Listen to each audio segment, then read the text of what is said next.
ভুল করেও বাড়ির রান্নাঘরে এই 3 ধরনের বাসন কখনোই উল্টো করে রাখবেন না, না হলে বাস্তুদোষ লেগে পথের ভিখারি হতে বেশি সময় লাগবে না।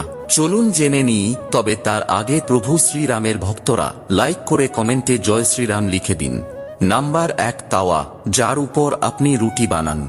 অনেক বাড়িতেই রুটি বানানোর পর এই তাওয়া বা চাটুকে উল্টো করে রেখে দেওয়া হয়, তবে জেনে নিন ঘরে পণ্যের ত্রুটি এবং দারিদ্রতা আসার এটি একটি অন্যতম বড় কারণ হয়ে দাঁড়াতে পারে। তাই সব সময় গরম তাওয়া সোজাভাবে দাঁড় করিয়েই রাখা উচিত। Number 2, pressure cooker. একটি প্রেসার কুকারকে সব সময় তার ঢাকনা বন্ধ করে কোথাও বসিয়ে অথবা ঢাকনা খোলা অবস্থায় কোথাও ঝুলিয়ে রাখাই উচিত। উল্টো অথবা উপর করে প্রেসার কুকার রাখলে তা বাস্তু ত্রুটি এবং বাড়িতে অর্থ সংক্রান্ত সমস্যা বয়ে আনে।